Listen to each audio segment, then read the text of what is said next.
안녕하세요. 바쁜 일상 속 슬로우 모션 그 남자의 목소리 시작합니다.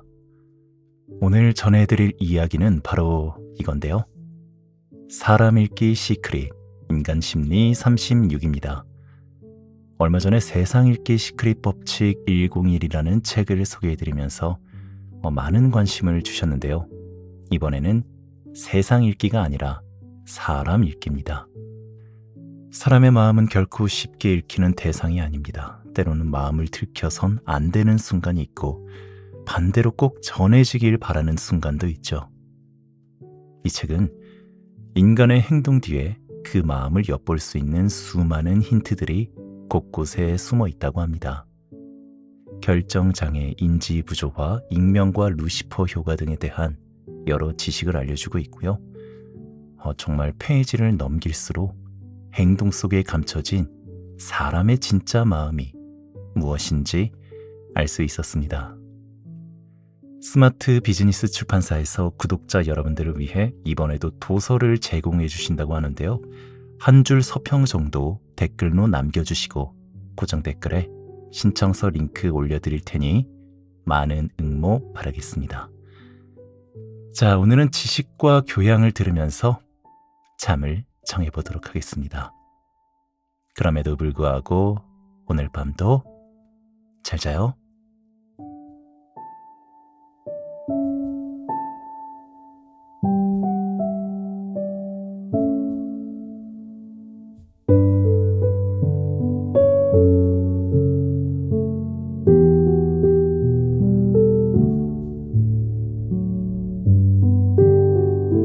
결정장애. 결정장애라는 용어는 저널리스트 올리버 예기스가 쓴 결정장애 세대에서 처음 사용했다. 1980년대에 태어나 1990년대의 학창시절을 보낸 젊은 층을 가리키는 용어로 사용하면서 널리 알려졌다. 그들에게는 확신이 없다. 그래서 그들이 가장 많이 하는 말도 maybe다. 우리말로 옮기자면 결정장애 정도가 될 것이다. 이 세대들은 어떤 물음에도 분명하게 대답하지 못한다. 글쎄, 아마도 그런 것 같아 와 같은 모호한 말로 대답을 대신하는 경우가 대부분이다. 한 곳에 정착하지도 못하고 한 가지 일에 제대로 집중하지도 못한다. 기성세대들은 이들에 대해 나약하다, 우유부단하다, 결단력이 부족하다고 비판하지만 예게스는 개개인의 나약함 때문이라기보다는 급격한 사회 변화에서 원인을 찾아야 한다고 말한다. 사회가 초고속으로 디지털화되면서 선택의 범위가 과거와는 비교할 수 없을 정도로 넓어졌기 때문에 무언가를 결정하는 일이 그만큼 더 어려워졌다. 선택의 옵션이 많으면 오히려 결정에 장애를 일으킨다는 것이다. 지금 우리는 이전 세대와는 비교가 되지 않을 정도로 정보에 대한 접근성이 뛰어나다. 인터넷 매체를 비롯한 각종 소셜 미디어를 통해 거대한 정보를 실시간으로 검색할 수 있다. 세계적인 경영 컨설턴트 니콜라스 칸은 기술이 발전할수록 인간은 무능해진다면서 그 이유로 너무 많은 정보를 쉽게 구할 수 있어 그 정보를 내 것으로 만드는 과정이 도외시되기 때문이라고 진단하고 있다. 소위 원리를 깨닫는 데에 필요한 학습 기간이 없다는 이야기다. 디지털 기술의 편리함 뒤에 불편한 진실이 숨어 있다. 생각하지 않고 말하지 않고 움직이지 않아도 되는 디지털 시대. 그것이 아마도에 해당하는 메이비 세대라는 것이다. 무엇보다 결정장애의 핵심 감정은 불안이다. 그리고 그 불안은 다가오지 않은 어떤 것에 대한 두려움이다. 곧 결정에 대한 두려움은 결과에 대한 책임의 두려움이다. 햄릿 증후군. 이러지도 저러지도 못한다. 사람의 스타일을 크게 둘로 나눈다면 햄릿 형과 돈키호테 형이 있다. 햄릿은 이럴까 저럴까 생각이 너무 많아서 행동이 일어나지 않고, 돈키호테는 생각도 하기 전에 행동부터 하는 스타일이다. 셰익스피어의 희곡 햄릿에서 햄릿은 이렇게 말한다. 사느냐 죽느냐, 그것이 문제로다. 햄릿의 아버지 엘시노어 국왕이 갑작스러운 죽음을 맞이하자 삼촌인 클로디어스가 왕위에 오른다. 그리고 곧 어머니 거투르드는 새로운 왕과 재혼한다. 시동생과 결혼을 한 것이다. 햄릿은 걷잡을 수 없는 혼란에 빠지고 만다. 아버지의 죽음이 삼촌과 어머니가 공모한 범죄로 보이지만 물증이 없다. 그러던 어느 날 선왕인 아버지가 꿈에 나타나 자신을 죽인 클로디어스에게 복수를 해달라는 말을 남기고 사라진다. 햄릿은 내적인 갈등을 이렇게 독백으로 풀고 있다. 기구한 운명의 화살을 맞고도 죽은 듯 참아야 하는가? 아니면 성난 파도처럼 밀려드는 재앙과 싸워야 하는가? 죽는 건 그저 잠자는 것일 뿐, 잠들면 마음의 고통과 육신에 따라붙는 무수한 고통은 사라지는가? 죽음이야말로 우리가 간절히 바라는 결말이 아닌가? 그저 칼 한 자루면 모든 것을 깨끗이 끝낼 수 있는데, 그 미지의 세계에 대한 불안 때문에 우리는 이 세상에 남아 현재의 고통을 참고 견디는 것이다. 결국 분별심은 우리를 겁쟁이로 만드는구나. 이처럼 이러지도 저러지도 못하고 방황하는 현상을 심리학 용어로 햄릿 증후군 혹은 결정장애라고 부른다. 햄릿 증후군의 원인으로는 개인적인 측면과 사회적인 측면이 있다. 부모에게 의존하는 수동적인 환경에서 성장한 사람일수록 결정을 내리기 어려워하는 성격이 될 수 있다. 대학 졸업 후에도 부모에게 의지하는 파라사이트 싱글, 정치에 대한 냉소 등이 그것이다. 온라인 기술의 발달도 햄릿 증후군의 확산에 영향을 미쳤다. 인터넷으로 대상에 대한 정보를 쉽게 얻을 수 있게 되면서 오히려 쉽게 결정하지 못하는 소비자가 늘었기 때문이다. 대량 생산으로 인해 소비자의 선택 가능성이 넓어진 것도 소비자의 햄릿 증후군과 연관이 있다. 정해진 비용 내에서 기회 비용을 줄이기 위해 고민하다 보면 선택이 어려워지기 때문이다. 한국에서는 부모의 과도한 간섭이 오히려 결정장애 세대를 만든다는 지적이다. 대학생이 되어서도 초등학생처럼 부모의 간섭을 받는 대학생이 많다. 대학 상담소에는 부모가 너무 간섭해 힘들다는 대학생들의 고민이 쏟아진다. 대학생이 된 자녀 주위를 헬리콥터처럼 빙빙 돌면서 일거수일투족을 통제하는 헬리콥터 부모들이 자녀를 벼랑 끝으로 내몰고 있는 것이다. 스팍의 합리적 결정과 나폴레옹의 꾸데이. 영화 스타트rek에는 감정에 휘둘리지 않고 매 순간 냉철하게 생각하고 이성적인 판단을 내리는 1등 항해사 스팍의 이야기가 나온다. 스팍은 결정을 내릴 때마다 냉철하게 생각하고 행동하는 인물의 전형이다. 매사 감정에 휘둘리는 법이 없고 냉철하게 생각한 후 판단을 내리고 행동한다. 선택에 직면할 때마다 이해 득실을 따져 합리적으로 결정을 내린다. 그는 새벽에 일찍 일어나거나 담배를 끊고 살을 빼는 것이 합리적이라고 생각하면 그날로 행동에 옮기는 사람이다.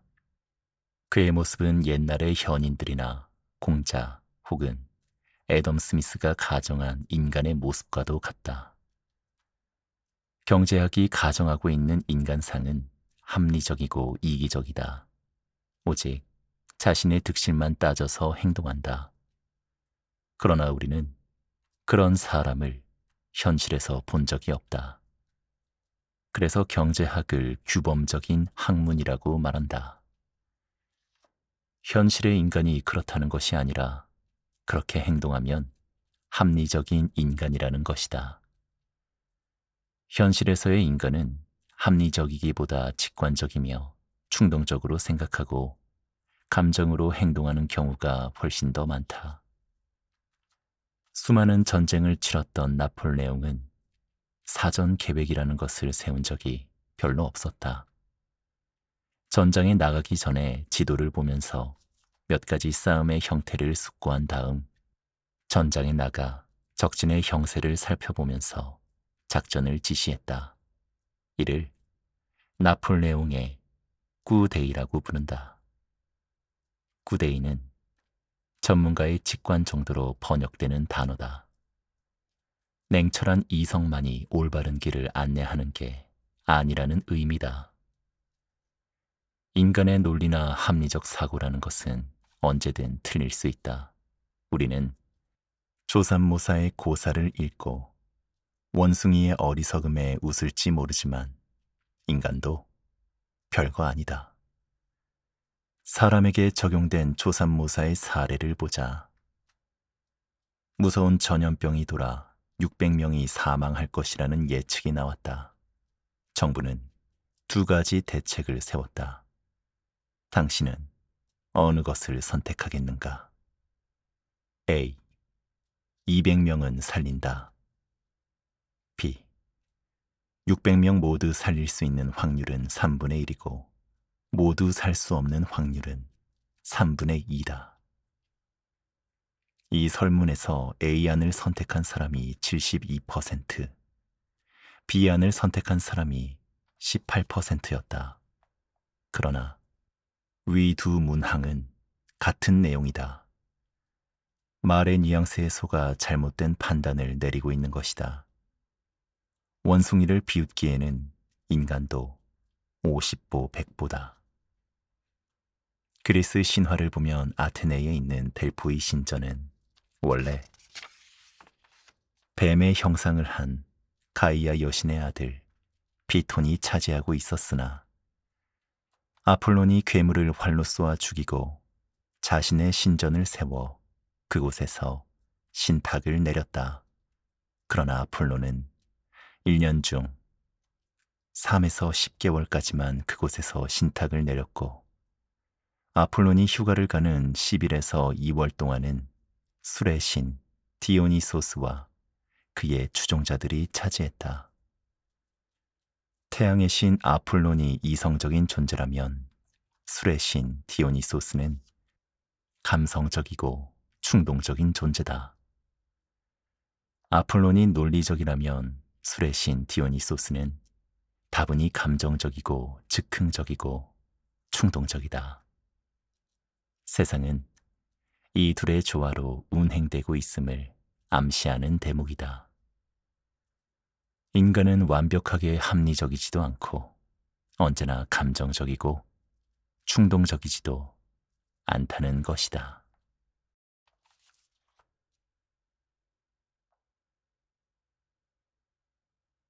기회비용과 매몰비용. 어릴 적 읽은 이야기 중에 노부부의 소원이라는 동화가 있었다. 옛날 어느 마을에 마음씨 착한 가난한 노부부가 살고 있었다. 어느 날 밤 이들의 사연을 가엾게 여긴 천사가 세 가지 소원을 말하면 들어주겠다고 제의했다. 노 부부는 기뻐했다. 이들은 세 가지 소원을 신중하게 결정하기로 하고 새벽까지 고민했다. 새벽이 되자 배가 고팠다. 할머니가 무심코 말했다. 커다란 소시지나 있으면 구워 먹고 싶다. 그러자 정말로 커다란 소시지가 떨어졌다. 소원 하나를 소시지와 바꾼 것을 안 할아버지는 버럭 화가 나서 말했다. 그 소시지 할머니 코에나 붙어라. 그러자 소시지는 정말로 할머니 코에 붙어버렸다. 깜짝 놀란 할머니는 제발 소시지가 코에서 떨어지게 해달라고 할아버지를 졸랐다. 결국 마지막 소원은 할머니 코에서 소시지가 떨어지게 해달라는 것으로 세 가지 소원이 끝났다. 엄청난 세 가지 소원이 겨우 소시지 하나로 끝난 것이다. 이 이야기는 선택의 어려움을 말한다. 인생은 B와 D 사이에 C다. 선택의 문제는 난해하다. 개개인 모두가 합리적인 의사결정을 내리더라도 사회 전체로는 비합리적일 수 있다는 문제에 직면하게 된다. 예를 들어 특정 의사결정은 개개인의 이익을 증진할지는 모르나 사회 전체적으로는 불이익이 발생할 수 있다. 개개인의 선호의 합은 전체로서는 가장 바람직하지 않은 안일 수도 있다는 것이다. 프랑스 실존 철학자 사르트르는 이렇게 말하고 있다. 인생은 B와 D 사이에 C다. 여기서 C는 벌스고 D는 데스다. 그리고 C는 초이스다. 곧 인생은 태어나서 죽을 때까지 선택의 연속이라는 말이다. 그러나 무언가를 선택한다는 것이 결코 쉬운 일은 아니다. 선택지가 많을수록 선택이 쉬울 거라고 생각하겠지만 사실은 정반대다.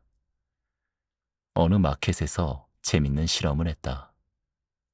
처음에는 6가지 잼을 진열해 두고 고객들의 반응을 살폈다. 그러자 그곳을 지나던 고객 상당수가 그곳에 머물며 30%가 잼을 구입했다. 이번에는 잼 종류를 24가지로 늘렸다. 그랬더니 구매율이 3%로 떨어지더라는 것이다. 선택지가 많을수록 선택의 폭은 줄어든다. 결혼 후보로 두 여자가 있다고 가정해보자.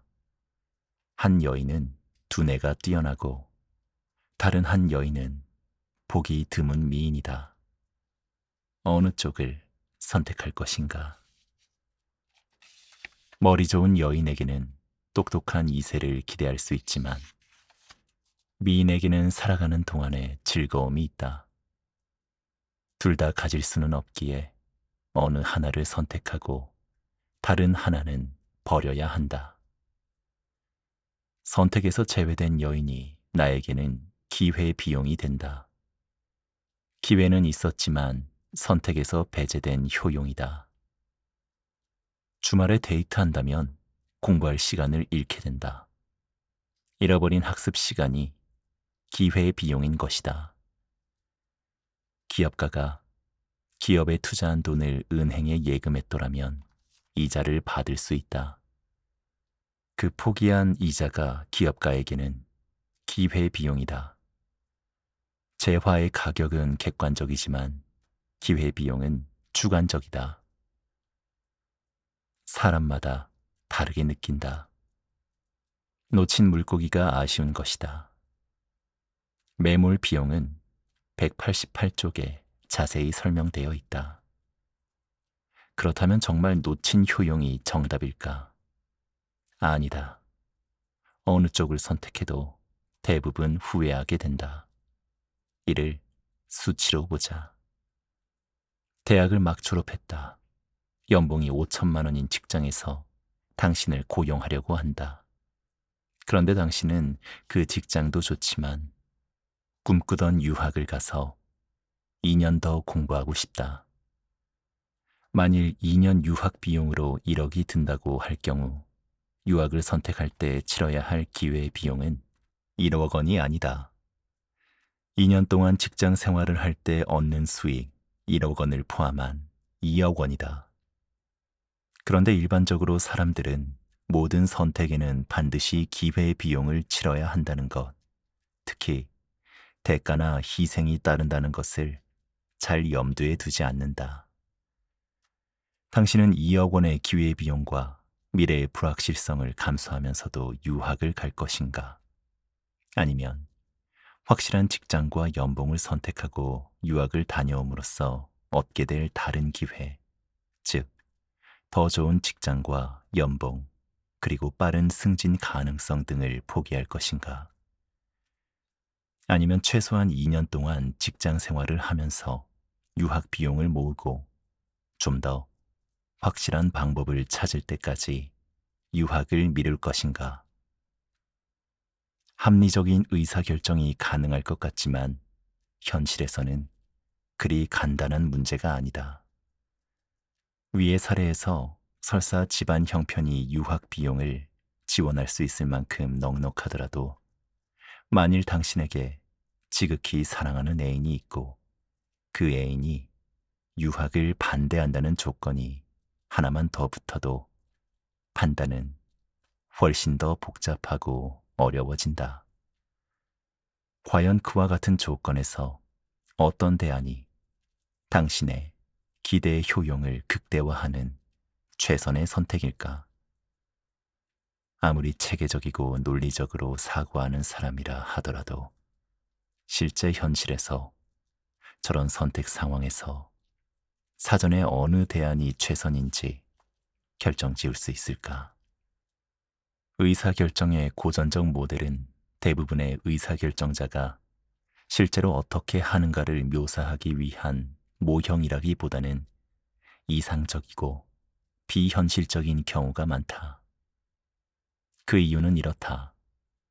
첫째, 실제 현실에서는 어떤 선택과 결정을 하는데 무한한 시간이 주어지지 않는다. 대부분의 중요한 문제에서 결정을 미루며 시간을 질질 끌 수 없다.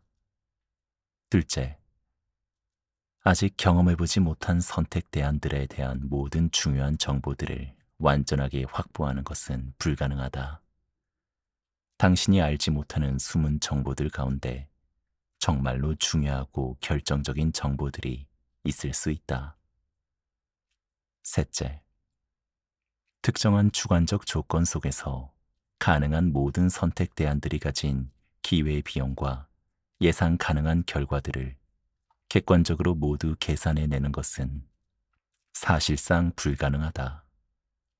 미래는 불확실하고 너무 많은 예측 불가능한 변수들이 끼어들어 작동하기 때문이다. 미래의 모든 대안과 가능성을 계산하는 건 인간 지성의 영역을 넘어서는 일이다. 그래서 운명의 영역인 것이다.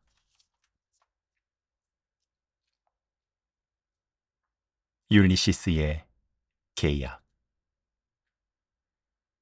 율리시스는 그리스 신화에 나오는 오디세우스다. 오디세우스는 트로이의 목마를 만들어 트로이를 정복했다. 그러나 전쟁에서 승리한 오디세우스는 고향으로 돌아오기까지 10년 동안 방랑과 모험을 경험한다. 그 이야기가 호메로스의 오디세이아다. 모든 서양 문학에는 호메로스가 들어가 있다라는 극찬을 받을 정도로 호메로스는 일리아스와 오디세이아의 저자다. 이 두 장편 서사시는 서양, 특히 유럽 문화의 근간이자 출발점이고 문자로 기록된 최초의 문학 작품이다.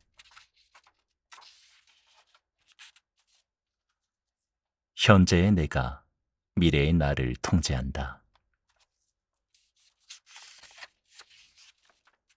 오디세우스가 지나는 시칠리아 섬 근처에는 세이렌이라는 바다의 요정이 살고 있었다. 세이렌은 사람의 얼굴과 새의 몸을 가진 바다의 요정이다. 아름다운 노랫소리와 뱃사람들을 매혹시키고 그렇게 홀린 뱃사람들이 넋 놓고 있는 중에 배를 난파시킨다. 호기심이 강한 오디세우스는 세이렌의 노래를 듣고 싶었으나 그것은 대단히 위험한 일이었다. 자신은 물론 선원들 모두가 죽을 수 있는 위험이 도사리고 있었기 때문이다. 여기서 오디세우스는 선원들의 길을 모두 밀랍으로 막게 하고서 자신의 몸을 돛대에 꽁꽁 묶게 했다. 그리고는 선원들에게 자신이 아무리 발악해도 절대로 풀어주지 말라고 명령했다. 마침내 세이렌의 노랫소리가 들리기 시작했다. 돛대에 묶인 오디세우스는 자신을 풀어달라고 선원들을 구슬리고 협박했지만 선원들은 그를 끝내 풀어주지 않았다. 그리하여 일행은 무사히 시칠리아 섬을 벗어날 수 있었다. 그러나 유혹에 실패한 세이렌은 바다에 빠져 스스로 목숨을 끊었다는 이야기가 오디세이아의 줄거리다. 여기서 율리시스의 계약이 나온다. 이를 심리학에서는 스스로 자신을 구속하기 위해 계약하는 것을 율리시스의 계약이라고 부른다. 즉, 현재의 내가 미래의 나를 통제하는 것이다. 사람들은 율리시스의 계약에 약하다. 저축성 예금이나 보험이 그러하다. 미래에 대한 불안 때문에 돈을 마음대로 쓰지 못하도록 나를 묶어줄 일종의 돛대가 필요한 것이다. 미래의 행복을 빌미로 현재의 고통을 요구하는 이런 율리시스의 계약은 우리 주변에 아주 흔하다. 다이어트도 일종의 율리시스 계약이다. 스스로 나를 구속하는 심리. 듀크 대학 경제심리학자 댄 에리얼리는 수업받는 학생들을 대상으로 재밌는 실험에 착수했다. 학기 말 과제물로 3개의 리포트 주제를 줬다. 그리고는 클래스 A에게는 3개의 리포트에 대해 각각 언제까지 제출하라고 마감 날짜를 못 박았다. 반면 클래스 B에게는 언제 내든 상관없이 학기가 끝나기 전까지만 제출하라고 했다. 결과는 클래스 A의 리포트 성적이 클래스 B보다 훨씬 높았다. 에리얼리는 다음 실험을 이어갔다. 그는 또 다른 클래스 C 학생들에게도 역시 3개의 리포트 주제를 줬다. 그리고 첫 번째 리포트는 언제까지, 두 번째는 언제까지, 세 번째는 언제까지 낼 것인지를 학생들이 자율적으로 정해서 제출하라고 했다. 대신 자신이 정한 마감 날짜를 어기면 감점하겠다고 말해줬다. 만약 학생들이 완벽하게 이성적이고 합리적이라면 제출 날짜를 최대한 뒤로 미루어 새 리포트를 모두 학기 말까지 내겠다고 할 것이지만 학생들은 그렇게 하지 않았다. 대부분의 학생은 누가 시키지도 않았는데 학기를 대충 3등분한 다음 3분의 1이 지날 때마다 리포트 한 편씩을 내겠다고 스스로 정했다. 나중에 다른 반과 비교해보니 클래스 A보다는 조금 성적이 떨어졌지만 그래도 클래스 B보다는 훨씬 우수한 성적을 거뒀다. 율리시스의 계약은 정신질환을 앓고 있는 사람이나 말기암 환자가 미래에 어떻게 돌변할지 모르는 자기 자신을 계약으로 묶어두기 위해 사용하기도 한다. 정신분열증 환자라면 증세가 심각해지면 이성을 잃어 어떤 일이 벌어질지 모르는 상태가 된다. 그래서 미리 계약서에 내가 발작하거든 강제로라도 나를 입원시켜 달라고 적어 공증을 받는 경우다. 알코올 중독자를 치료하는 의사들은 퇴원 시 각서를 쓰게 한다. 다시 술을 마시게 되면 두말하지 않고 입원하겠습니다. 라는 내용이다. 이것이 경영학에도 도입되어 투자자들에게 율리시스의 계약을 서약하게 한다. 변동이 심한 장세기에 성급하게 행동하지 않겠다는 약속을 하게 한다는 것이다. 익명과 루시퍼 효과. 내가 그의 이름을 불러주기 전에는 그는 다만 하나의 몸짓에 지나지 않았다. 내가 그의 이름을 불러줬을 때 그는 나에게로 와서 꽃이 되었다. 김춘수 시인이 1952년에 시와 실론에 발표한 시 꽃의 일부다. 이름을 가지면서 의미 없는 몸짓에서 하나의 의미를 가진 존재, 즉 주체적인 존재가 된다는 의미다. 길을 걷다가 우연히 마주치는 이름 모를 꽃과 이름을 알고 아, 애기 똥풀이 참 이쁘구나 하는 것은 의미가 다르다. 전자가 피동이라면 후자는 능동이다. 익명의 말과 행동은 양날의 칼. 이름이 없는 경우를 익명이라고 부른다. 이름이 있고 없는 것에 따라 사람의 행동이 다르다. 그 차이를 보자. 조선조 세종은 귀족들만 사용할 수 있었던 고려 분청자기를 누구나 사용할 수 있도록 허락했다. 그러자 전국에서 조잡한 가짜 분청자기들이 등장하여 물을 흐리고 있었다. 보고를 받은 세종은 분청자기를 만드는 사람의 이름을 자기 아래에 새기도록 명했다. 그러자 시장의 질서가 바로잡혔다. 자신의 이름을 걸고 만드는 상품이니 엉터리로 만들 수 없었던 것이다. 그것이 요즘으로 말하면 브랜드다. 이름의 위력이다. 대장장이를 영어로는 스미스라 쓴다. 기량이 걸출했던 한 대장장이의 스미스라는 이름이 한 분야를 대표하는 대명사가 된 것이다. 이름이 없는 익명의 말과 행동은 양날의 칼이다. 선의로 사용하면 한없이 귀하지만 악의적으로 사용하면 사람을 죽음으로 내몰기도 한다. 연말이면 빠지지 않고 등장하는 뉴스 중 하나가 익명의 기부자들이다. 자신의 이름을 밝히지 않고서 불우한 이웃을 위해 써달라며 선뜻 거금을 내놓는 사람들 말이다. 익명을 가장 좋은 의미로 사용하는 천사들이다. 이렇듯 익명은 선행에 사용되면 사람들에게 큰 감동을 준다. 그러나 익명의 다른 측면은 나를 감춘 상태에서 이루어지는 말과 행위기에 무의식적인 욕망과 폭력성을 동반하는 경우가 훨씬 많다. 세상에 법이 없고 스포츠에 규칙이 없다고 할 때 사람들이 저지를 수 있는 행동을 상상해보면 이해가 쉬울 것이다.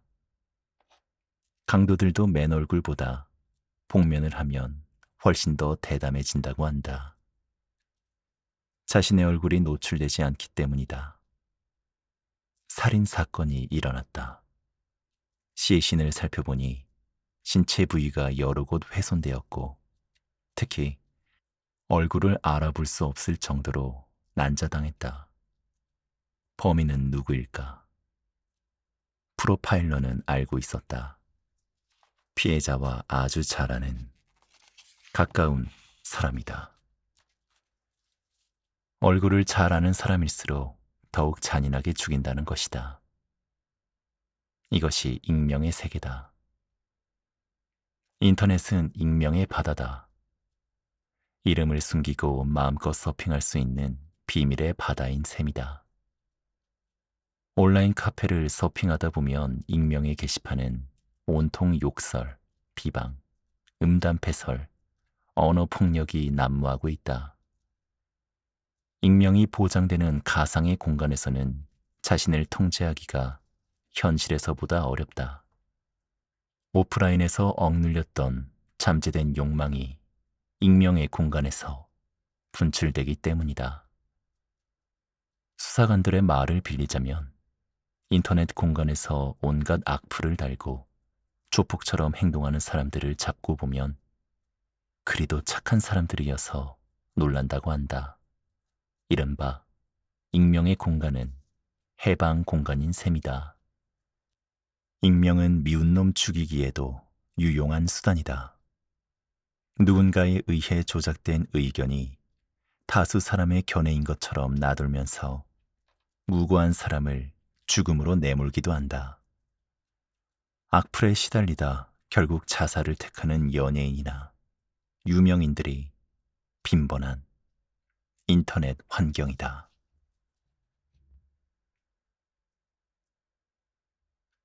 여론도 일종의 익명이다. 터널이라는 소설을 보면 여론이라는 이름으로 자행되는 다중의 폭력을 엿볼 수 있다. 소설 터널의 남자 주인공은 지방에 있는 원자력 발전소에 근무하는 엔지니어로 주말 부부다.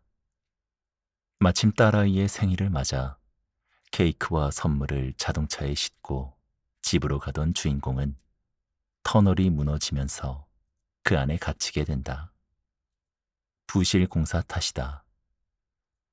남자는 자동차 시동을 걸어 라디오를 듣고 남은 휴대전화 배터리로 하루 5분 동안 부인과 통화할 수 있었다.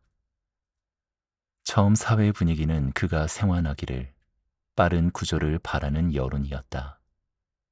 그러나 구조가 길어지고 그를 구조하기 위해서는 거대한 안반을 뚫어야 한다는 현실의 벽 앞에 사회 분위기는 식어간다. 휴대폰 배터리마저 닳아 없어지면서 부인과의 통화도 끊어지게 되고 마침내 남자의 생사도 불분명한 상태가 된다. 그러자 사회 분위기도 식어 구조 작업을 중단해야 한다는 목소리가 높아졌다. 아내는 남편을 살려야 한다며 동분서주했지만 사회 분위기는 오히려 아내를 이기주의자로 몰아 비난했다. 이에 절망한 아내는 남편이 살아있다면 듣고 있을 것으로 생각하고 라디오를 통해 메시지를 보냈다. 살아있지 않기를 바라지만 살아있다면 우리 모녀를 위해 죽어달라는 내용이었다. 메시지를 받은 남편은 차에 불을 질러 자살을 선택한다. 후일 터널 재개통 작업 과정에서 남편의 유서가 발견되고 주인공이 부인의 메시지를 듣고 자살을 결심했다는 정황이 알려졌다. 그러자 이제 여론은 기다렸다는 듯이 아내를 마녀 재판으로 내몬다. 이에 견디지 못한 아내는 번개탄을 피워 딸과 함께 자살한다. 여론의 무책임함을 보여주는 짧은 단편 소설이다. 상황이 인간의 본성을 이긴다. 심리학 용어 중에 루시퍼 효과라는 게 있다. 루시퍼는 빛을 내는 자 혹은 샛별이라는 의미로 신으로부터 가장 사랑을 받던 천사였지만 오만으로 하나님에게 반기를 들었다가 천상에서 추방되어 사탄이 된 존재다. 또는 아담과 이브에게 선악과를 따먹으라고 유혹한 자가 바로 루시퍼라는 주장도 있다. 루시퍼는 훌륭한 인격을 가진 존재였지만 동시에 추악한 모습도 가지고 있었다. 선한 모습을 하고 있는 인간에게도 반드시 악한 모습이 어딘가에는 숨어 있다는 것이다. 스탠퍼드 대학 심리학자 스탠리 밀그램과 필립 짐바르도는 인간이 선한 모습으로 행동하느냐, 악한 모습으로 행동하느냐 하는 것은 인간의 본성이 아니라 상황이라고 보고 있다. 평범한 사람을 죄수와 간수로 나눠 역할 분담을 시켰더니 시간이 갈수록 간수는 포악해지고 가학적으로 변해갔다. 완장을 차면 달라진다는 것이다. 즉, 선량한 사람이 악마로 변하는 것은 본연의 인간성이 아니라 상황이라는 주장이다. 유대인 600만 명을 포함하여 수많은 사람을 학살했던 나치인들 모두가 원래부터 악한 사람들이었을 리는 없다. 아이러니한 것은 현대적이고 구체적인 동물보호법을 만든 사람이 히틀러였다는 사실이다.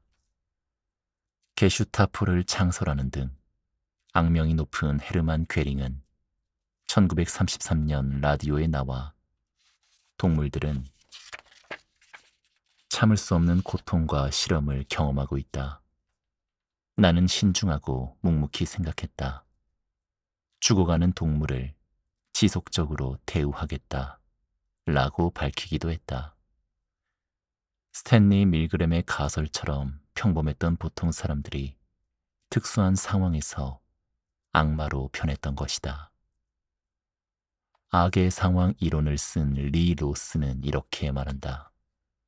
나는 한 개인의 비도덕적인 행위가 그의 고정된 도덕적 특성 때문이라고 생각하지 않는다. 언제, 어디서, 누구와 함께 있는가 하는 점이 훨씬 더 중요하다. 도플갱어. 인간은 누구나 가면을 쓰고 있다. 아주 옛날, 하나님이 나쁜 인간들을 멸하기 위해 큰 비를 내리기로 했다. 비를 내리기 전 하나님은 노아에게 일렀다. 노아야, 큰 방주를 하나 마련하거라. 그리고 배가 완성되거든 모든 동물을 한 쌍씩 태워라. 방주를 완성한 노아가 외쳤다. 곧 배가 뜹니다. 빨리 타요. 빨리. 모든 동물들이 제짝을 하나씩 데리고 배에 올랐다. 다만 한 녀석, 선이라는 녀석이 허둥대느라 짝을 잃어버리고 말았다. 하는 수 없었던 선은 악을 데리고 승선했다. 악은 겉모습만 봐서는 선과 구별이 안 될 정도로 닮았기에 노아도 깜빡 속았다. 그래서 지금도 사람들은 속기 쉽다. 선인가 하고 보면 악인 것이다. 선과 악은 다른 개체가 아니라 동전의 앞뒤처럼 한 몸을 가진 존재다. 그래서 때로는 선한 면을, 때로는 악한 면을 보이는 것이다. 사람을 뜻하는 영어 단어 펄스는 그리스어 펄스나에서 유래되었다. 이는 그리스어로 가면을 뜻한다. 즉, 인간은 가면을 쓴 존재라는 의미다. 가면을 쓰면 악한 존재가 되고 가면을 벗으면 선한 존재가 된다. 그 반대인지도 모르겠다. 이중적인 인간 혹은 이중적인 인격을 가진 존재를 도플갱어라고 부른다. 이는 어떤 사람과 똑같이 생긴 다른 사람 혹은 그의 환영을 뜻하는 말로 인간의 본성에 숨어있는 이중성을 상징하는 상상의 존재다. 동일한 시간, 동일한 공간에서 자신이 자신을 보고 있는 듯한 환상을 가리키는 말이기도 하다.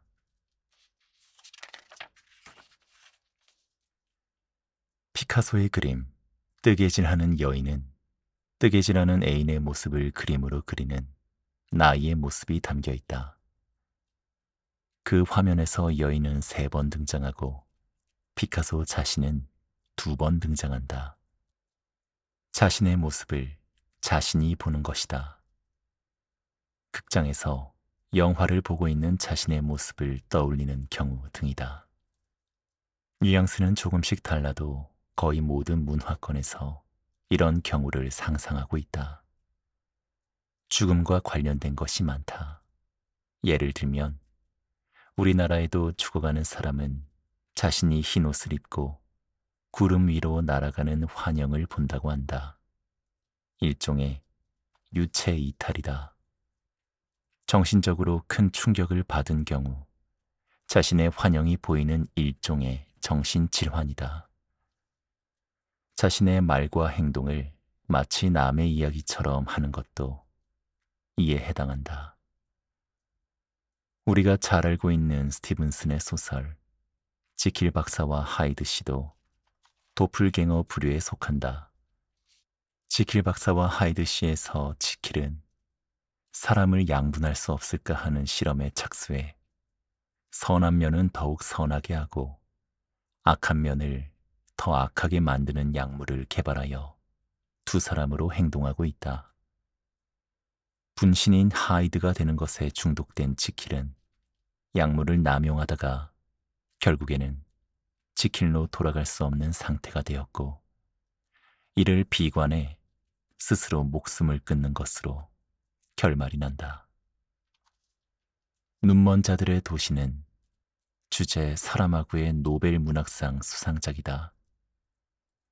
사람들이 갑자기 앞을 볼 수 없는 전염병에 걸리고 이들은 모두 수용소에 격리되는 디스토피아를 그리고 있다. 무언가를 본다는 것은 식별, 인식한다는 것이고 이것은 이성을 바탕으로 하는 행위다. 그러나 보지 못하는 눈먼 도시에서는 이성을 잃어버린 아비규환 자체가 되어버린다.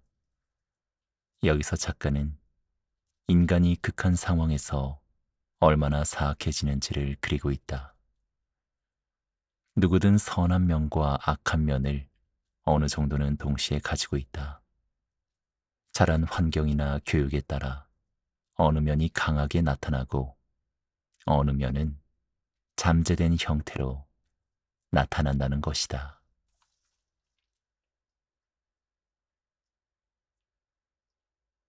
인지 부조화. 인간은 자신을 합리화하려 든다.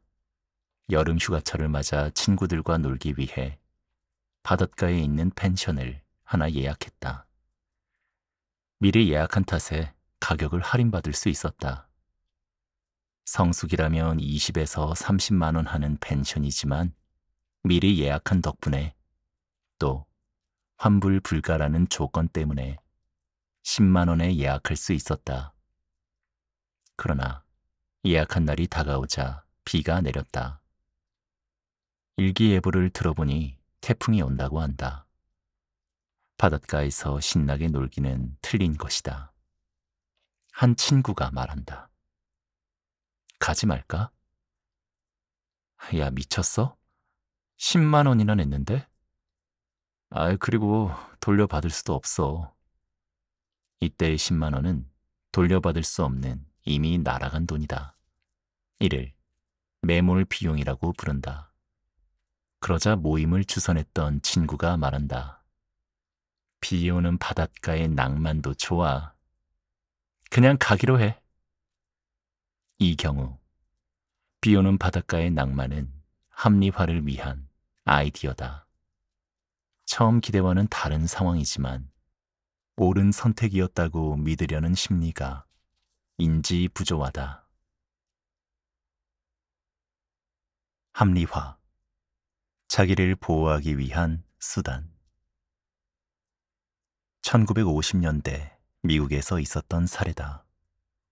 한 사이비 종교의 교주가 중대 발표를 했다. 모월 모일에 큰 홍수가 나고 인류가 종말을 고할 것이다. 그러나 믿음이 깊은 성도들은 비행 접시가 와서 구출할 것이다. 그러자 난리가 났다. 직장을 퇴직하여 퇴직금을 바치고 재산을 정리하여 헌금으로 바쳤다. 사람들이 이런 행동을 보고 어리석은 사람들이라고 비난했지만 신도들은 오히려 그들을 불쌍히 여겼다.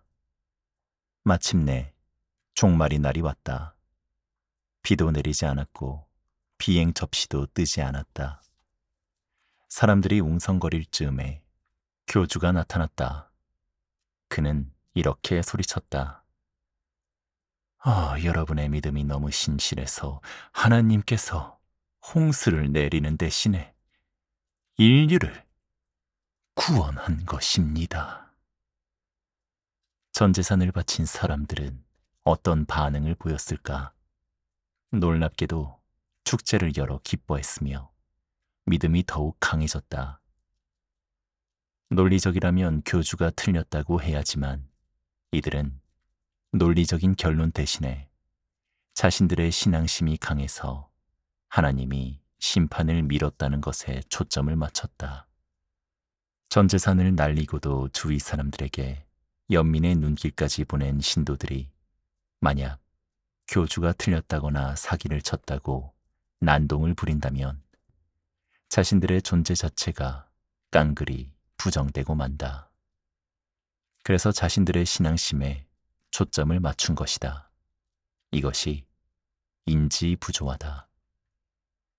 인지부조화는 합리적인 사고를 방해하고 불합리한 사고도 이성적인 사고로 믿게 한다. 그러나 프로이트의 정신분석학에 의하면 이런 유형의 합리화는 나쁜 것이 아니라고 한다. 자신의 존재마저 흔들릴 수 있는 사안에 대해 자신을 보호하기 위한 수단이라는 것이다.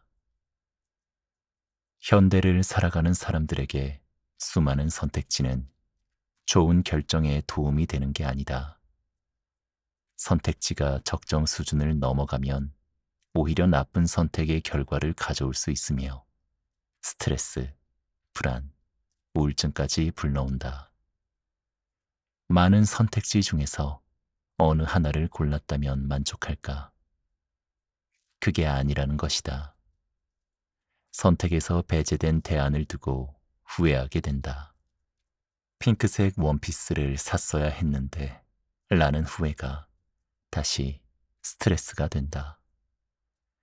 결국 조금 모자라는 선택지 중에서 하나를 선택하고 그것에 만족하는 삶이 행복한 삶이라는 것이다. 이카로스처럼 추락한 이리디움 프로젝트. 모토로라는 지구 궤도에 77개의 통신 위성을 쏘아 올려 지구촌 어느 곳에서도 통화를 가능케 하는 위성 통신 계획을 발진하기에 이르렀다. 이른바 이리디움 프로젝트였다. 이리디움 프로젝트란 이런 식이었다. 한 산악인이 해발 8,500m의 차가운 에베레스트 산속에서 죽어가며 마지막으로 수천 킬로미터 떨어져 있는 아내와 작별 인사를 나눈다. 물론 위성 전화를 이용한 가상의 통화 내역이다. 잘 자. 사랑하는 당신. 너무 걱정하지 말아요. 감동적인 그들의 마지막 대화는 전 세계인의 눈시울을 적신다. 1991년 당시 세계 최대의 통신업체였던 모토로라는 2세대 CEO 로버트 갤빈의 지시로 이리디움 프로젝트를 발족시켰다. 이를 위해 모토로라가 최대 주주인 별도의 회사를 만들고 계획을 발전시키면서 투자를 지속해 나갔다. 모토로라는 지구상의 77개의 위성을 띄워 히말라야 정상에서 태평양 바다의 사람과 통화를 할 수 있는 글로벌 통신 시스템을 구축하겠다며 이리디움 프로젝트를 발진시켰다. 이리듐의 원자 번호가 77이어서 이리듐 프로젝트로 명명된 것이다. 이리듐 프로젝트는 흡사 그리스 신화의 이카로스 이야기를 연상케 한다. 왕의 미움을 사서 감옥에 갇힌 이카로스와 그의 아버지는 창문으로 날아드는 새털을 모아 밀랍으로 붙여 날개를 만들어 탈출에 성공한다. 탈출하기 전에 아버지는 아들에게 일렀다. 너무 높이 날아 태양 가까이 다가가면 밀랍이 녹아 추락한다며 태양 가까이 가지 말 것을 신신당부했다. 그러나 하늘을 날게 된 이카로스는 들뜬 나머지 태양 가까이 날아올랐고 밀랍이 녹으면서 추락하여 죽고 말았다. 이리듐 프로젝트는 본격적인 추진 단계에 접어들 무렵 휴대폰 성능은 하루가 다르게 진일보하고 국가 간의 로밍이 상용화되면서 이리듐 계획의 매력은 점점 더 줄어들고 있었다. 당시의 기술 발전 속도를 고려해 이리듐 계획을 중단했다면 비교적 적은 손실로 마무리되었을 것이다. 이리듐 전화에는 치명적인 단점이 있었다. 단말기가 거의 벽돌 크기인데다 위성과 직접 교신할 수 있는 야외에서만 통화가 가능했기 때문에 기존 휴대전화보다 효용성이 떨어졌다. 또한 이리듐은 단말기 가격만 3,000달러에 통화료는 분당 3에서 7달러였던 반면 일반 휴대전화 요금은 갈수록 싸졌다. 회의적인 증거가 뚜렷했는데도 이리듐은 사업을 계속 추진했고 1998년 고객 서비스를 시작했다. 그러나 바로 다음 해에 이들은 15억 달러의 채무를 갚지 못해 파산 신청을 했다. 1999년에 모토로라는 20억 달러가 넘는 적자를 기록했다. 그중 상당 부분이 이리듐 프로젝트와 관련되어 있었다.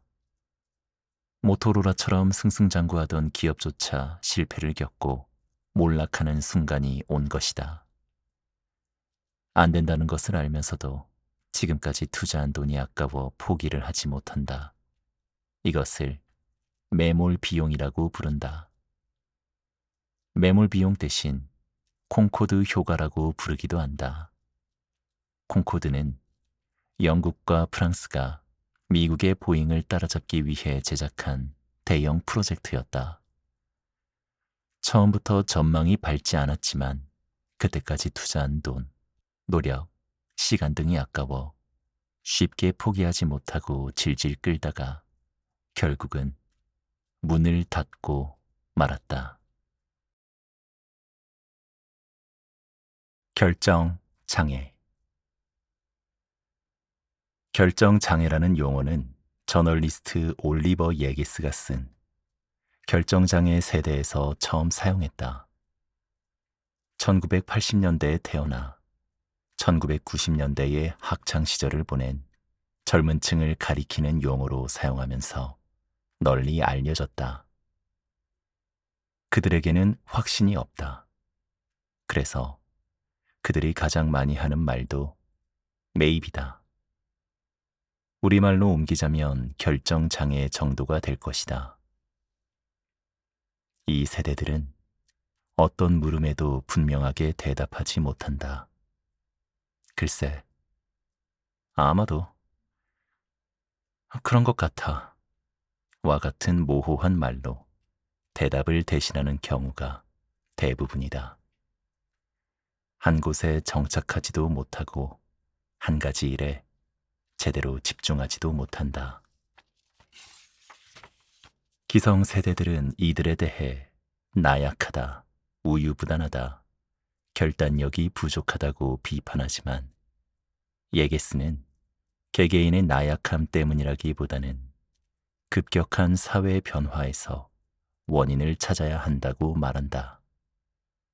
사회가 초고속으로 디지털화되면서 선택의 범위가 과거와는 비교할 수 없을 정도로 넓어졌기 때문에 무언가를 결정하는 일이 그만큼 더 어려워졌다.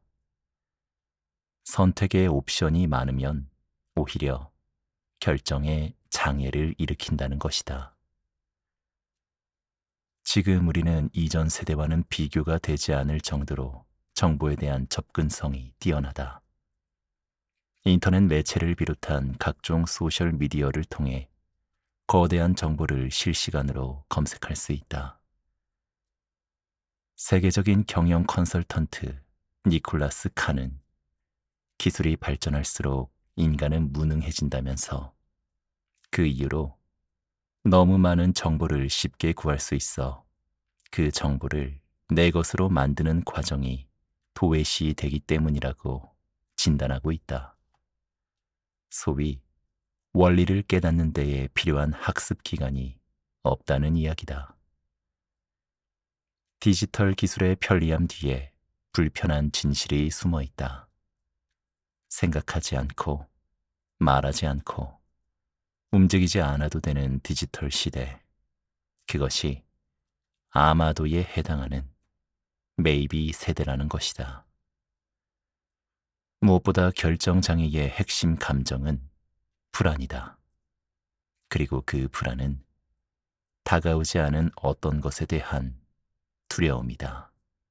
곧 결정에 대한 두려움은 결과에 대한 책임의 두려움이다. 햄릿 증후군. 이러지도 저러지도 못한다. 사람의 스타일을 크게 둘로 나눈다면 햄릿 형과 돈키호테 형이 있다. 햄릿은 이럴까 저럴까 생각이 너무 많아서 행동이 일어나지 않고, 돈키호테는 생각도 하기 전에 행동부터 하는 스타일이다. 셰익스피어의 희곡 햄릿에서 햄릿은 이렇게 말한다. 사느냐 죽느냐, 그것이 문제로다. 햄릿의 아버지 엘시노어 국왕이 갑작스러운 죽음을 맞이하자 삼촌인 클로디어스가 왕위에 오른다. 그리고 곧 어머니 거투르드는 새로운 왕과 재혼한다. 시동생과 결혼을 한 것이다. 햄릿은 걷잡을 수 없는 혼란에 빠지고 만다. 아버지의 죽음이 삼촌과 어머니가 공모한 범죄로 보이지만 물증이 없다. 그러던 어느 날 선왕인 아버지가 꿈에 나타나 자신을 죽인 클로디어스에게 복수를 해달라는 말을 남기고 사라진다. 햄릿은 내적인 갈등을 이렇게 독백으로 풀고 있다. 기구한 운명의 화살을 맞고도 죽은 듯 참아야 하는가? 아니면 성난 파도처럼 밀려드는 재앙과 싸워야 하는가? 죽는 건 그저 잠자는 것일 뿐, 잠들면 마음의 고통과 육신에 따라붙는 무수한 고통은 사라지는가? 죽음이야말로 우리가 간절히 바라는 결말이 아닌가? 그저 칼 한 자루면 모든 것을 깨끗이 끝낼 수 있는데, 그 미지의 세계에 대한 불안 때문에 우리는 이 세상에 남아 현재의 고통을 참고 견디는 것이다. 결국 분별심은 우리를 겁쟁이로 만드는구나. 이처럼 이러지도 저러지도 못하고 방황하는 현상을 심리학 용어로 햄릿 증후군 혹은 결정장애라고 부른다. 햄릿 증후군의 원인으로는 개인적인 측면과 사회적인 측면이 있다. 부모에게 의존하는 수동적인 환경에서 성장한 사람일수록 결정을 내리기 어려워하는 성격이 될 수 있다. 대학 졸업 후에도 부모에게 의지하는 파라사이트 싱글, 정치에 대한 냉소 등이 그것이다. 온라인 기술의 발달도 햄릿 증후군의 확산에 영향을 미쳤다. 인터넷으로 대상에 대한 정보를 쉽게 얻을 수 있게 되면서 오히려 쉽게 결정하지 못하는 소비자가 늘었기 때문이다. 대량 생산으로 인해 소비자의 선택 가능성이 넓어진 것도 소비자의 햄릿 증후군과 연관이 있다. 정해진 비용 내에서 기회 비용을 줄이기 위해 고민하다 보면 선택이 어려워지기 때문이다. 한국에서는 부모의 과도한 간섭이 오히려 결정장애 세대를 만든다는 지적이다. 대학생이 되어서도 초등학생처럼 부모의 간섭을 받는 대학생이 많다. 대학 상담소에는 부모가 너무 간섭해 힘들다는 대학생들의 고민이 쏟아진다. 대학생이 된 자녀 주위를 헬리콥터처럼 빙빙 돌면서 일거수일투족을 통제하는 헬리콥터 부모들이 자녀를 벼랑 끝으로 내몰고 있는 것이다. 스팍의 합리적 결정과 나폴레옹의 굿데이. 영화 스타트rek에는 감정에 휘둘리지 않고 매 순간 냉철하게 생각하고 이성적인 판단을 내리는 1등 항해사 스팍의 이야기가 나온다. 스팍은 결정을 내릴 때마다 냉철하게 생각하고 행동하는 인물의 전형이다. 매사 감정에 휘둘리는 법이 없고 냉철하게 생각한 후 판단을 내리고 행동한다. 선택에 직면할 때마다 이해 득실을 따져 합리적으로 결정을 내린다. 그는 새벽에 일찍 일어나거나 담배를 끊고 살을 빼는 것이 합리적이라고 생각하면 그날로 행동에 옮기는 사람이다. 그의 모습은 옛날의 현인들이나 공자 혹은 애덤 스미스가 가정한 인간의 모습과도 같다. 경제학이 가정하고 있는 인간상은 합리적이고 이기적이다. 오직 자신의 득실만 따져서 행동한다. 그러나 우리는 그런 사람을 현실에서 본 적이 없다. 그래서 경제학을 규범적인 학문이라고 말한다. 현실의 인간이 그렇다는 것이 아니라 그렇게 행동하면 합리적인 인간이라는 것이다. 현실에서의 인간은 합리적이기보다 직관적이며 충동적으로 생각하고 감정으로 행동하는 경우가 훨씬 더 많다. 수많은 전쟁을 치렀던 나폴레옹은 사전 계획이라는 것을 세운 적이 별로 없었다. 전장에 나가기 전에 지도를 보면서 몇 가지 싸움의 형태를 숙고한 다음 전장에 나가 적진의 형세를 살펴보면서 작전을 지시했다. 이를 나폴레옹의 굿데이라고 부른다. 굿데이는 전문가의 직관 정도로 번역되는 단어다. 냉철한 이성만이 올바른 길을 안내하는 게 아니라는 의미다. 인간의 논리나 합리적 사고라는 것은 언제든 틀릴 수 있다. 우리는 조삼모사의 고사를 읽고 원숭이의 어리석음에 웃을지 모르지만 인간도 별거 아니다. 사람에게 적용된 조삼모사의 사례를 보자. 무서운 전염병이 돌아 600명이 사망할 것이라는 예측이 나왔다. 정부는 2가지 대책을 세웠다. 당신은 어느 것을 선택하겠는가? A. 200명은 살린다. B. 600명 모두 살릴 수 있는 확률은 3분의 1이고 모두 살 수 없는 확률은 3분의 2다. 이 설문에서 A안을 선택한 사람이 72%, B안을 선택한 사람이 18%였다. 그러나 위 두 문항은 같은 내용이다. 말의 뉘앙스에 속아 잘못된 판단을 내리고 있는 것이다. 원숭이를 비웃기에는 인간도 50보 100보다. 그리스 신화를 보면 아테네에 있는 델포이 신전은 원래 뱀의 형상을 한 가이아 여신의 아들 피톤이 차지하고 있었으나 아폴론이 괴물을 활로 쏘아 죽이고 자신의 신전을 세워 그곳에서 신탁을 내렸다.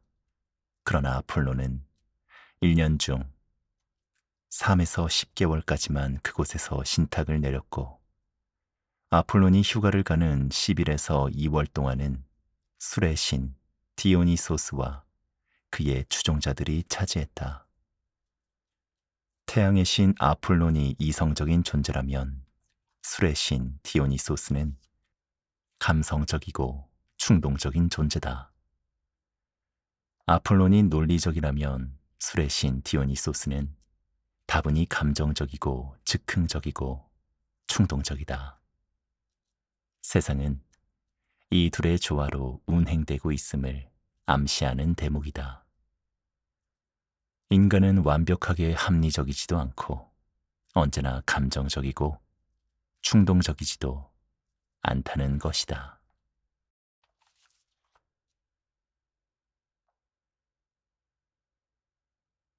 기회비용과 매몰비용.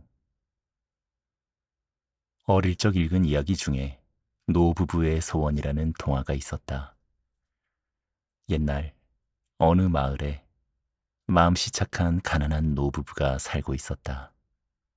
어느 날 밤 이들의 사연을 가엾게 여긴 천사가 3가지 소원을 말하면 들어주겠다고 제의했다.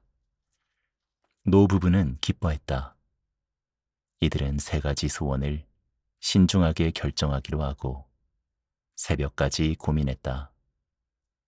새벽이 되자 배가 고팠다. 할머니가 무심코 말했다. 커다란 소시지나 있으면 구워 먹고 싶다. 그러자 정말로 커다란 소시지가 떨어졌다. 소원 하나를 소시지와 바꾼 것을 안 할아버지는 버럭 화가 나서 말했다. 그 소시지 할머니 코에나 붙어라. 그러자 소시지는 정말로 할머니 코에 붙어버렸다.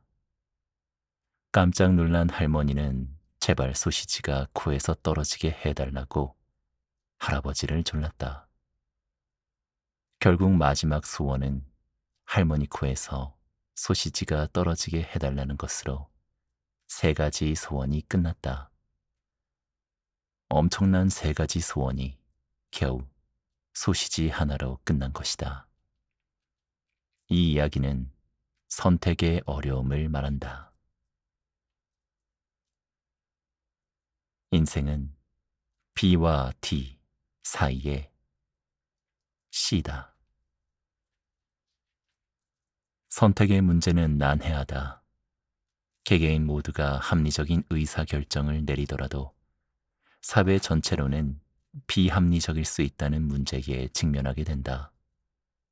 예를 들어 특정 의사결정은 개개인의 이익을 증진할지는 모르나 사회 전체적으로는 불이익이 발생할 수 있다. 개개인의 선호의 합은 전체로서는 가장 바람직하지 않은 안일 수도 있다는 것이다. 프랑스 실존 철학자 사르트르는 이렇게 말하고 있다. 인생은 B와 D 사이에 C다. 여기서 C는 벌스고 D는 데스다. 그리고 C는 초이스다. 곧 인생은 태어나서 죽을 때까지 선택의 연속이라는 말이다. 그러나 무언가를 선택한다는 것이 결코 쉬운 일은 아니다. 선택지가 많을수록 선택이 쉬울 거라고 생각하겠지만 사실은 정반대다. 어느 마켓에서 재밌는 실험을 했다. 처음에는 6가지 잼을 진열해 두고 고객들의 반응을 살폈다. 그러자 그곳을 지나던 고객 상당수가 그곳에 머물며 30%가 잼을 구입했다. 이번에는 잼 종류를 24가지로 늘렸다. 그랬더니 구매율이 3%로 떨어지더라는 것이다. 선택지가 많을수록 선택의 폭은 줄어든다. 결혼 후보로 두 여자가 있다고 가정해보자. 한 여인은 두뇌가 뛰어나고 다른 한 여인은 보기 드문 미인이다. 어느 쪽을 선택할 것인가? 머리 좋은 여인에게는 똑똑한 이세를 기대할 수 있지만 미인에게는 살아가는 동안에 즐거움이 있다. 둘 다 가질 수는 없기에 어느 하나를 선택하고 다른 하나는 버려야 한다. 선택에서 제외된 여인이 나에게는 기회 비용이 된다. 기회는 있었지만 선택에서 배제된 효용이다. 주말에 데이트한다면 공부할 시간을 잃게 된다. 잃어버린 학습 시간이 기회의 비용인 것이다. 기업가가 기업에 투자한 돈을 은행에 예금했더라면 이자를 받을 수 있다. 그 포기한 이자가 기업가에게는 기회 비용이다. 재화의 가격은 객관적이지만 기회 비용은 주관적이다. 사람마다 다르게 느낀다. 놓친 물고기가 아쉬운 것이다. 매몰 비용은 188쪽에 자세히 설명되어 있다. 그렇다면 정말 놓친 효용이 정답일까? 아니다. 어느 쪽을 선택해도 대부분 후회하게 된다. 이를 수치로 보자. 대학을 막 졸업했다. 연봉이 5천만 원인 직장에서 당신을 고용하려고 한다. 그런데 당신은 그 직장도 좋지만 꿈꾸던 유학을 가서 2년 더 공부하고 싶다. 만일 2년 유학 비용으로 1억이 든다고 할 경우 유학을 선택할 때 치러야 할 기회 비용은 1억 원이 아니다. 2년 동안 직장 생활을 할 때 얻는 수익 1억 원을 포함한 2억 원이다. 그런데 일반적으로 사람들은 모든 선택에는 반드시 기회의 비용을 치러야 한다는 것, 특히 대가나 희생이 따른다는 것을 잘 염두에 두지 않는다. 당신은 2억 원의 기회 비용과 미래의 불확실성을 감수하면서도 유학을 갈 것인가? 아니면 확실한 직장과 연봉을 선택하고 유학을 다녀옴으로써 얻게 될 다른 기회, 즉, 더 좋은 직장과 연봉, 그리고 빠른 승진 가능성 등을 포기할 것인가?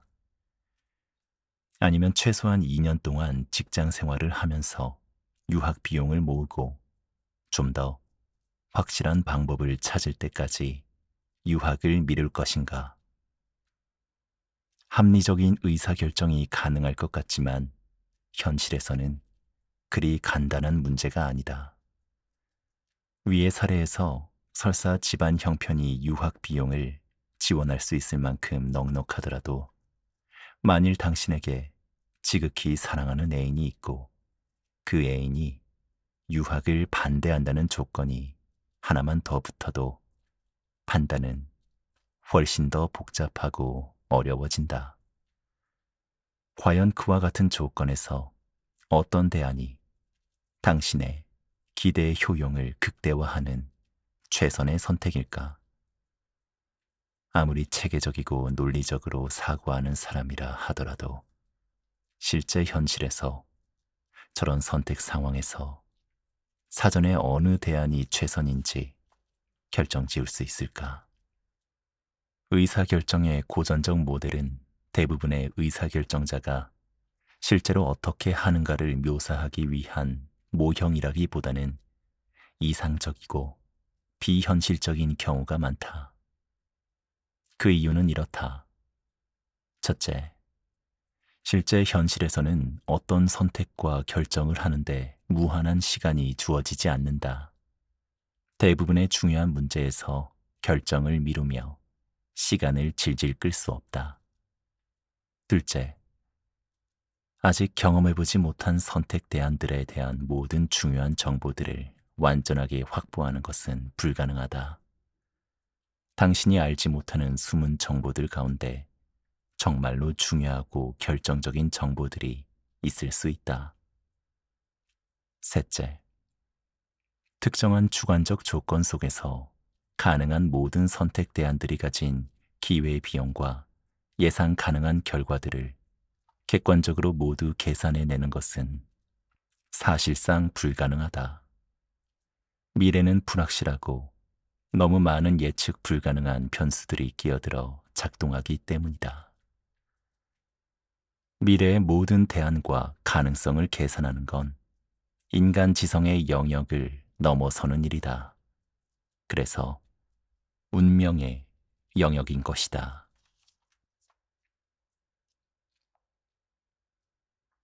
율리시스의 계약. 율리시스는 그리스 신화에 나오는 오디세우스다. 오디세우스는 트로이의 목마를 만들어 트로이를 정복했다. 그러나 전쟁에서 승리한 오디세우스는 고향으로 돌아오기까지 10년 동안 방랑과 모험을 경험한다. 그 이야기가 호메로스의 오디세이아다. 모든 서양 문학에는 호메로스가 들어가 있다라는 극찬을 받을 정도로 호메로스는 일리아스와 오디세이아의 저자다. 이 두 장편 서사시는 서양, 특히 유럽 문화의 근간이자 출발점이고 문자로 기록된 최초의 문학 작품이다. 현재의 내가 미래의 나를 통제한다. 오디세우스가 지나는 시칠리아 섬 근처에는 세이렌이라는 바다의 요정이 살고 있었다. 세이렌은 사람의 얼굴과 새의 몸을 가진 바다의 요정이다. 아름다운 노랫소리와 뱃사람들을 매혹시키고 그렇게 홀린 뱃사람들이 넋 놓고 있는 중에 배를 난파시킨다. 호기심이 강한 오디세우스는 세이렌의 노래를 듣고 싶었으나 그것은 대단히 위험한 일이었다. 자신은 물론 선원들 모두가 죽을 수 있는 위험이 도사리고 있었기 때문이다. 여기서 오디세우스는 선원들의 길을 모두 밀랍으로 막게 하고서 자신의 몸을 돛대에 꽁꽁 묶게 했다. 그리고는 선원들에게 자신이 아무리 발악해도 절대로 풀어주지 말라고 명령했다. 마침내 세이렌의 노랫소리가 들리기 시작했다. 돛대에 묶인 오디세우스는 자신을 풀어달라고 선원들을 구슬리고 협박했지만 선원들은 그를 끝내 풀어주지 않았다. 그리하여 일행은 무사히 시칠리아 섬을 벗어날 수 있었다.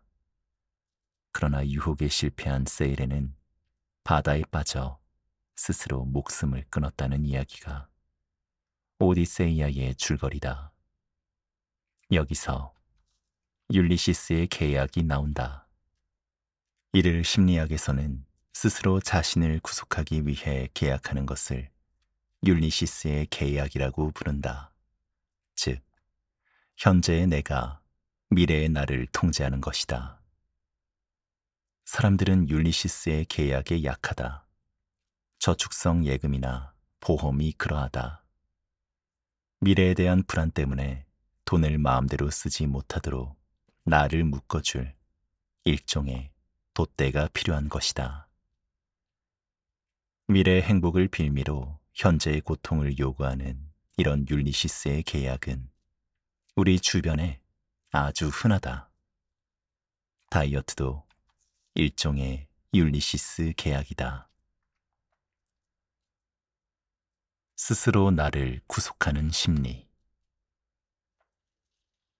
듀크 대학 경제심리학자 댄 에리얼리는 수업받는 학생들을 대상으로 재밌는 실험에 착수했다. 학기 말 과제물로 3개의 리포트 주제를 줬다. 그리고는 클래스 A에게는 3개의 리포트에 대해 각각 언제까지 제출하라고 마감 날짜를 못 박았다. 반면 클래스 B에게는 언제 내든 상관없이 학기가 끝나기 전까지만 제출하라고 했다. 결과는 클래스 A의 리포트 성적이 클래스 B보다 훨씬 높았다. 에리얼리는 다음 실험을 이어갔다. 그는 또 다른 클래스 C 학생들에게도 역시 3개의 리포트 주제를 줬다. 그리고 첫 번째 리포트는 언제까지, 두 번째는 언제까지, 세 번째는 언제까지 낼 것인지를 학생들이 자율적으로 정해서 제출하라고 했다. 대신 자신이 정한 마감 날짜를 어기면 감점하겠다고 말해줬다. 만약 학생들이 완벽하게 이성적이고 합리적이라면 제출 날짜를 최대한 뒤로 미루어 새 리포트를 모두 학기 말까지 내겠다고 할 것이지만 학생들은 그렇게 하지 않았다. 대부분의 학생은 누가 시키지도 않았는데 학기를 대충 3등분한 다음 3분의 1이 지날 때마다 리포트 한 편씩을 내겠다고 스스로 정했다. 나중에 다른 반과 비교해보니 클래스 A보다는 조금 성적이 떨어졌지만 그래도 클래스 B보다는 훨씬 우수한 성적을 거뒀다.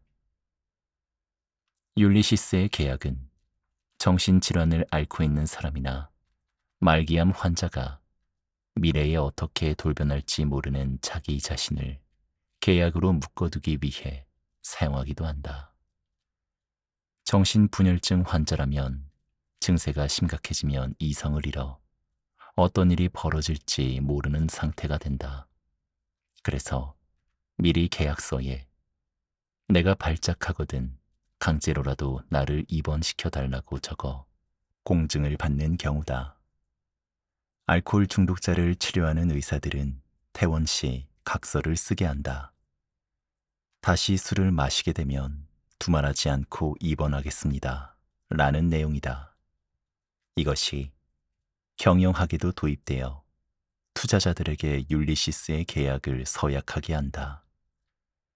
변동이 심한 장세기에 성급하게 행동하지 않겠다는 약속을 하게 한다는 것이다. 익명과 루시퍼 효과. 내가 그의 이름을 불러주기 전에는 그는 다만 하나의 몸짓에 지나지 않았다. 내가 그의 이름을 불러줬을 때 그는 나에게로 와서 꽃이 되었다. 김춘수 시인이 1952년에 시와 실론에 발표한 시 꽃의 일부다. 이름을 가지면서 의미 없는 몸짓에서 하나의 의미를 가진 존재, 즉 주체적인 존재가 된다는 의미다. 길을 걷다가 우연히 마주치는 이름 모를 꽃과 이름을 알고 아, 애기 똥풀이 참 이쁘구나 하는 것은 의미가 다르다. 전자가 피동이라면 후자는 능동이다. 익명의 말과 행동은 양날의 칼. 이름이 없는 경우를 익명이라고 부른다. 이름이 있고 없는 것에 따라 사람의 행동이 다르다. 그 차이를 보자. 조선조 세종은 귀족들만 사용할 수 있었던 고려 분청자기를 누구나 사용할 수 있도록 허락했다. 그러자 전국에서 조잡한 가짜 분청자기들이 등장하여 물을 흐리고 있었다. 보고를 받은 세종은 분청자기를 만드는 사람의 이름을 자기 아래에 새기도록 명했다. 그러자 시장의 질서가 바로잡혔다. 자신의 이름을 걸고 만드는 상품이니 엉터리로 만들 수 없었던 것이다. 그것이 요즘으로 말하면 브랜드다. 이름의 위력이다. 대장장이를 영어로는 스미스라 쓴다. 기량이 걸출했던 한 대장장이의 스미스라는 이름이 한 분야를 대표하는 대명사가 된 것이다. 이름이 없는 익명의 말과 행동은 양날의 칼이다. 선의로 사용하면 한없이 귀하지만 악의적으로 사용하면 사람을 죽음으로 내몰기도 한다. 연말이면 빠지지 않고 등장하는 뉴스 중 하나가 익명의 기부자들이다. 자신의 이름을 밝히지 않고서 불우한 이웃을 위해 써달라며 선뜻 거금을 내놓는 사람들 말이다. 익명을 가장 좋은 의미로 사용하는 천사들이다. 이렇듯 익명은 선행에 사용되면 사람들에게 큰 감동을 준다. 그러나 익명의 다른 측면은 나를 감춘 상태에서 이루어지는 말과 행위기에 무의식적인 욕망과 폭력성을 동반하는 경우가 훨씬 많다. 세상이 법이 없고 스포츠의 규칙이 없다고 할 때 사람들이 저지를 수 있는 행동을 상상해 보면 이해가 쉬울 것이다. 강도들도 맨 얼굴보다 복면을 하면 훨씬 더 대담해진다고 한다. 자신의 얼굴이 노출되지 않기 때문이다. 살인 사건이 일어났다.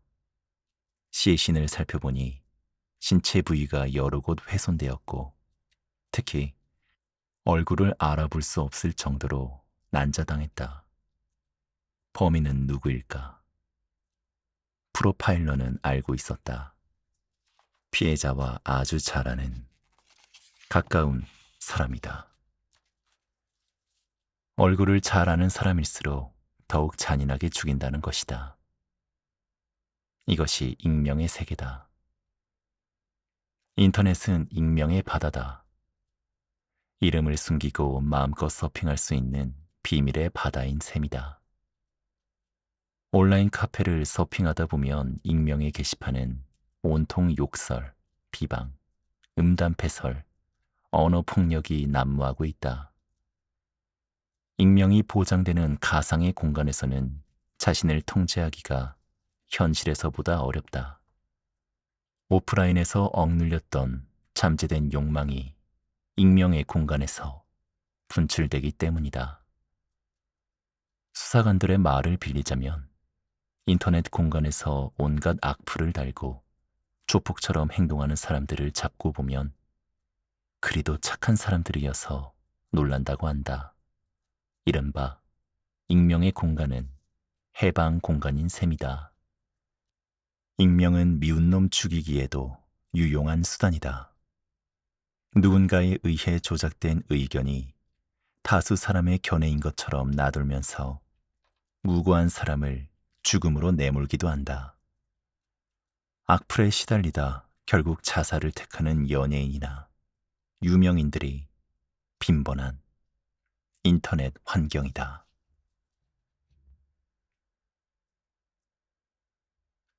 여론도 일종의 익명이다. 터널이라는 소설을 보면 여론이라는 이름으로 자행되는 다중의 폭력을 엿볼 수 있다. 소설 터널의 남자 주인공은 지방에 있는 원자력 발전소에 근무하는 엔지니어로 주말 부부다. 마침 딸아이의 생일을 맞아 케이크와 선물을 자동차에 싣고 집으로 가던 주인공은 터널이 무너지면서 그 안에 갇히게 된다. 부실 공사 탓이다. 남자는 자동차 시동을 걸어 라디오를 듣고 남은 휴대전화 배터리로 하루 5분 동안 부인과 통화할 수 있었다. 처음 사회 분위기는 그가 생환하기를 빠른 구조를 바라는 여론이었다. 그러나 구조가 길어지고 그를 구조하기 위해서는 거대한 안반을 뚫어야 한다는 현실의 벽 앞에 사회 분위기는 식어간다. 휴대폰 배터리마저 닳아 없어지면서 부인과의 통화도 끊어지게 되고 마침내 남자의 생사도 불분명한 상태가 된다. 그러자 사회 분위기도 식어 구조 작업을 중단해야 한다는 목소리가 높아졌다. 아내는 남편을 살려야 한다며 동분서주했지만 사회 분위기는 오히려 아내를 이기주의자로 몰아 비난했다. 이에 절망한 아내는 남편이 살아있다면 듣고 있을 것으로 생각하고 라디오를 통해 메시지를 보냈다. 살아있지 않기를 바라지만 살아있다면 우리 모녀를 위해 죽어달라는 내용이었다. 메시지를 받은 남편은 차에 불을 질러 자살을 선택한다. 후일 터널 재개통 작업 과정에서 남편의 유서가 발견되고 주인공이 부인의 메시지를 듣고 자살을 결심했다는 정황이 알려졌다. 그러자 이제 여론은 기다렸다는 듯이 아내를 마녀 재판으로 내몬다. 이에 견디지 못한 아내는 번개탄을 피워 딸과 함께 자살한다. 여론의 무책임함을 보여주는 짧은 단편 소설이다. 상황이 인간의 본성을 이긴다. 심리학 용어 중에 루시퍼 효과라는 게 있다. 루시퍼는 빛을 내는 자 혹은 샛별이라는 의미로 신으로부터 가장 사랑을 받던 천사였지만 오만으로 하나님에게 반기를 들었다가 천상에서 추방되어 사탄이 된 존재다. 또는 아담과 이브에게 선악과를 따먹으라고 유혹한 자가 바로 루시퍼라는 주장도 있다. 루시퍼는 훌륭한 인격을 가진 존재였지만 동시에 추악한 모습도 가지고 있었다. 선한 모습을 하고 있는 인간에게도 반드시 악한 모습이 어딘가에는 숨어 있다는 것이다. 스탠퍼드 대학 심리학자 스탠리 밀그램과 필립 짐바르도는 인간이 선한 모습으로 행동하느냐, 악한 모습으로 행동하느냐 하는 것은 인간의 본성이 아니라 상황이라고 보고 있다. 평범한 사람을 죄수와 간수로 나눠 역할 분담을 시켰더니 시간이 갈수록 간수는 포악해지고 가학적으로 변해갔다. 완장을 차면 달라진다는 것이다.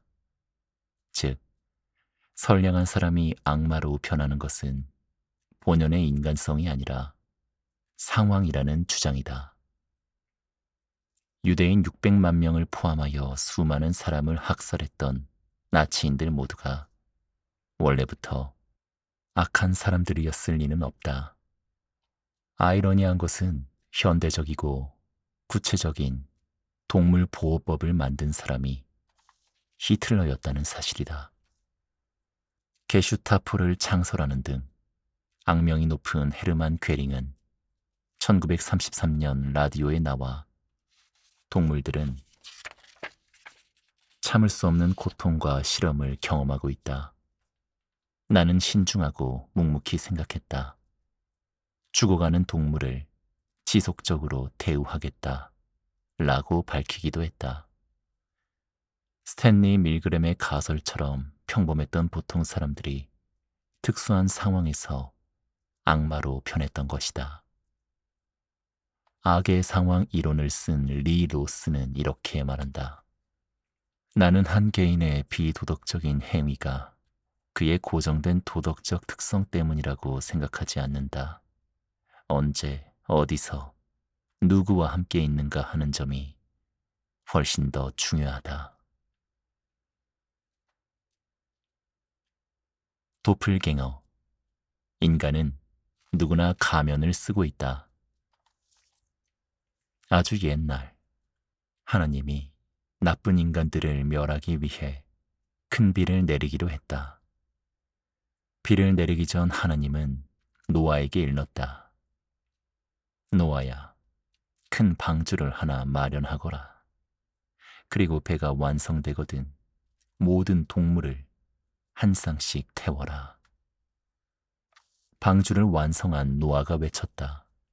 곧 배가 뜹니다. 빨리 타요. 빨리. 모든 동물들이 제짝을 하나씩 데리고 배에 올랐다. 다만 한 녀석, 선이라는 녀석이 허둥대느라 짝을 잃어버리고 말았다. 하는 수 없었던 선은 악을 데리고 승선했다. 악은 겉모습만 봐서는 선과 구별이 안 될 정도로 닮았기에 놓아도 깜빡 속았다. 그래서 지금도 사람들은 속기 쉽다. 선인가 하고 보면 악인 것이다. 선과 악은 다른 개체가 아니라 동전의 앞뒤처럼 한 몸을 가진 존재다. 그래서 때로는 선한 면을, 때로는 악한 면을 보이는 것이다. 사람을 뜻하는 영어 단어 펄스는 그리스어 펄스나에서 유래되었다. 이는 그리스어로 가면을 뜻한다. 즉, 인간은 가면을 쓴 존재라는 의미다. 가면을 쓰면 악한 존재가 되고 가면을 벗으면 선한 존재가 된다. 그 반대인지도 모르겠다. 이중적인 인간 혹은 이중적인 인격을 가진 존재를 도플갱어라고 부른다. 이는 어떤 사람과 똑같이 생긴 다른 사람 혹은 그의 환영을 뜻하는 말로 인간의 본성에 숨어있는 이중성을 상징하는 상상의 존재다. 동일한 시간, 동일한 공간에서 자신이 자신을 보고 있는 듯한 환상을 가리키는 말이기도 하다.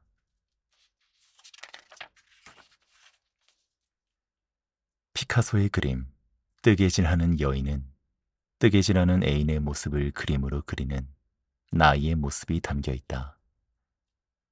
그 화면에서 여인은 3번 등장하고 피카소 자신은 2번 등장한다. 자신의 모습을 자신이 보는 것이다. 극장에서 영화를 보고 있는 자신의 모습을 떠올리는 경우 등이다. 뉘앙스는 조금씩 달라도 거의 모든 문화권에서 이런 경우를 상상하고 있다. 죽음과 관련된 것이 많다. 예를 들면 우리나라에도 죽어가는 사람은 자신이 흰 옷을 입고 구름 위로 날아가는 환영을 본다고 한다. 일종의 유체 이탈이다. 정신적으로 큰 충격을 받은 경우 자신의 환영이 보이는 일종의 정신질환이다. 자신의 말과 행동을 마치 남의 이야기처럼 하는 것도 이에 해당한다. 우리가 잘 알고 있는 스티븐슨의 소설 지킬 박사와 하이드 씨도 도플갱어 부류에 속한다. 지킬 박사와 하이드 씨에서 지킬은 사람을 양분할 수 없을까 하는 실험에 착수해 선한 면은 더욱 선하게 하고 악한 면을 더 악하게 만드는 약물을 개발하여 2사람으로 행동하고 있다. 분신인 하이드가 되는 것에 중독된 지킬은 약물을 남용하다가 결국에는 지킬로 돌아갈 수 없는 상태가 되었고 이를 비관해 스스로 목숨을 끊는 것으로 결말이 난다. 눈먼 자들의 도시는 주제 사라마구의 노벨 문학상 수상작이다. 사람들이 갑자기 앞을 볼 수 없는 전염병에 걸리고 이들은 모두 수용소에 격리되는 디스토피아를 그리고 있다. 무언가를 본다는 것은 식별, 인식한다는 것이고 이것은 이성을 바탕으로 하는 행위다. 그러나 보지 못하는 눈먼 도시에서는 이성을 잃어버린 아비규환 자체가 되어버린다. 여기서 작가는 인간이 극한 상황에서 얼마나 사악해지는지를 그리고 있다. 누구든 선한 면과 악한 면을 어느 정도는 동시에 가지고 있다. 자란 환경이나 교육에 따라 어느 면이 강하게 나타나고 어느 면은 잠재된 형태로 나타난다는 것이다.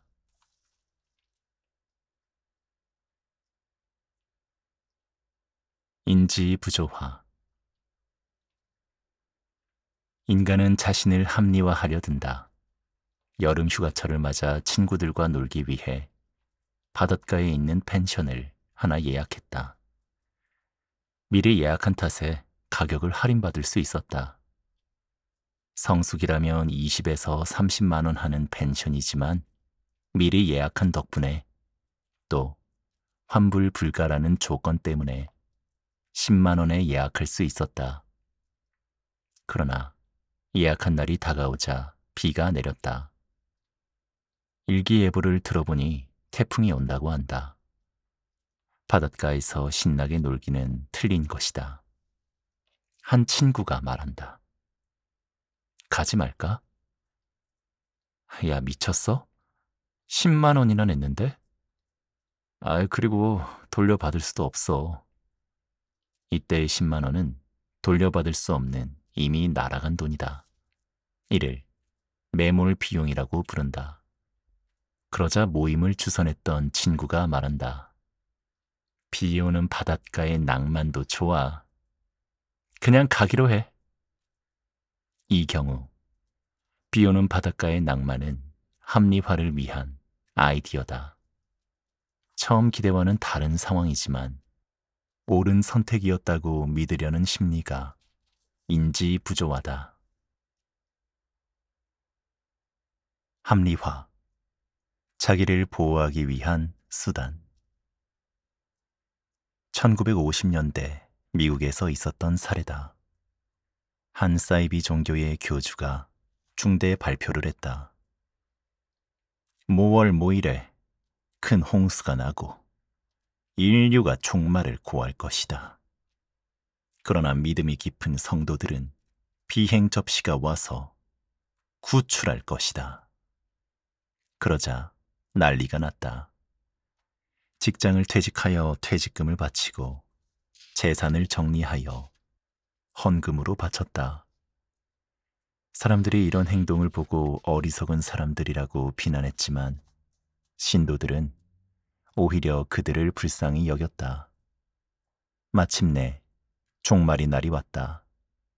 비도 내리지 않았고 비행 접시도 뜨지 않았다. 사람들이 웅성거릴 즈음에 교주가 나타났다. 그는 이렇게 소리쳤다. 여러분의 믿음이 너무 신실해서 하나님께서 홍수를 내리는 대신에 인류를 구원한 것입니다. 전 재산을 바친 사람들은 어떤 반응을 보였을까? 놀랍게도 축제를 열어 기뻐했으며 믿음이 더욱 강해졌다. 논리적이라면 교주가 틀렸다고 해야지만 이들은 논리적인 결론 대신에 자신들의 신앙심이 강해서 하나님이 심판을 미뤘다는 것에 초점을 맞췄다. 전 재산을 날리고도 주위 사람들에게 연민의 눈길까지 보낸 신도들이 만약 교주가 틀렸다거나 사기를 쳤다고 난동을 부린다면 자신들의 존재 자체가 깡그리 부정되고 만다. 그래서 자신들의 신앙심에 초점을 맞춘 것이다. 이것이 인지부조화다. 인지부조화는 합리적인 사고를 방해하고 불합리한 사고도 이성적인 사고로 믿게 한다. 그러나 프로이트의 정신분석학에 의하면 이런 유형의 합리화는 나쁜 것이 아니라고 한다. 자신의 존재마저 흔들릴 수 있는 사안에 대해 자신을 보호하기 위한 수단이라는 것이다. 현대를 살아가는 사람들에게 수많은 선택지는 좋은 결정에 도움이 되는 게 아니다. 선택지가 적정 수준을 넘어가면 오히려 나쁜 선택의 결과를 가져올 수 있으며 스트레스, 불안, 우울증까지 불러온다. 많은 선택지 중에서 어느 하나를 골랐다면 만족할까? 그게 아니라는 것이다. 선택에서 배제된 대안을 두고 후회하게 된다. 핑크색 원피스를 샀어야 했는데 라는 후회가 다시 스트레스가 된다. 결국 조금 모자라는 선택지 중에서 하나를 선택하고 그것에 만족하는 삶이 행복한 삶이라는 것이다. 이카로스처럼 추락한 이리듐 프로젝트. 모토로라는 지구 궤도에 77개의 통신 위성을 쏘아 올려 지구촌 어느 곳에서도 통화를 가능케 하는 위성 통신 계획을 발진하기에 이르렀다. 이른바 이리디움 프로젝트였다. 이리디움 프로젝트란 이런 식이었다. 한 산악인이 해발 8,500m의 차가운 에베레스트 산속에서 죽어가며 마지막으로 수천 킬로미터 떨어져 있는 아내와 작별 인사를 나눈다. 물론 위성 전화를 이용한 가상의 통화 내역이다. 잘 자. 사랑하는 당신. 너무 걱정하지 말아요. 감동적인 그들의 마지막 대화는 전 세계인의 눈시울을 적신다. 1991년 당시 세계 최대의 통신업체였던 모토로라는 2세대 CEO 로버트 갤빈의 지시로 이리디움 프로젝트를 발족시켰다. 이를 위해 모토로라가 최대 주주인 별도의 회사를 만들고 계획을 발전시키면서 투자를 지속해 나갔다. 모토로라는 지구상의 77개의 위성을 띄워 히말라야 정상에서 태평양 바다의 사람과 통화를 할 수 있는 글로벌 통신 시스템을 구축하겠다며 이리디움 프로젝트를 발진시켰다. 이리디움의 원자 번호가 77이어서 이리디움 프로젝트로 명명된 것이다. 이리디움 프로젝트는 흡사 그리스 신화의 이카로스 이야기를 연상케 한다. 왕의 미움을 사서 감옥에 갇힌 이카로스와 그의 아버지는 창문으로 날아드는 새털을 모아 밀랍으로 붙여 날개를 만들어 탈출에 성공한다. 탈출하기 전에 아버지는 아들에게 일렀다. 너무 높이 날아 태양 가까이 다가가면 밀랍이 녹아 추락한다며 태양 가까이 가지 말 것을 신신당부했다. 그러나 하늘을 날게 된 이카로스는 들뜬 나머지 태양 가까이 날아올랐고 밀랍이 녹으면서 추락하여 죽고 말았다. 이리디움 프로젝트는 본격적인 추진 단계에 접어들 무렵 휴대폰 성능은 하루가 다르게 진일보하고 국가 간의 로밍이 상용화되면서 이리디움 계획의 매력은 점점 더 줄어들고 있었다. 당시의 기술 발전 속도를 고려해 이리디움 계획을 중단했다면 비교적 적은 손실로 마무리되었을 것이다. 이리디움 전화에는 치명적인 단점이 있었다.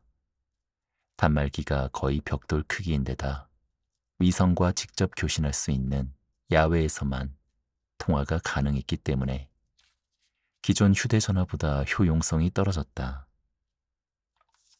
또한 이리디움은 단말기 가격만 3,000달러에 통화료는 분당 3에서 7달러였던 반면 일반 휴대전화 요금은 갈수록 싸졌다.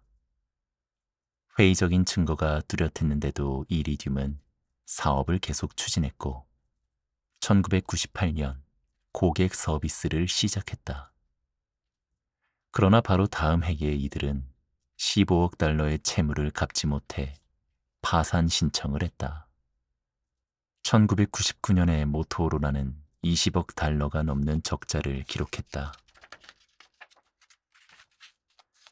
그중 상당 부분이 이리디움 프로젝트와 관련되어 있었다. 모토로라처럼 승승장구하던 기업조차 실패를 겪고 몰락하는 순간이 온 것이다. 안 된다는 것을 알면서도 지금까지 투자한 돈이 아까워 포기를 하지 못한다. 이것을 매몰 비용이라고 부른다. 매몰 비용 대신 콩코드 효과라고 부르기도 한다. 콩코드는 영국과 프랑스가 미국의 보잉을 따라잡기 위해 제작한 대형 프로젝트였다. 처음부터 전망이 밝지 않았지만 그때까지 투자한 돈, 노력, 시간 등이 아까워 쉽게 포기하지 못하고 질질 끌다가 결국은 문을 닫고 말았다.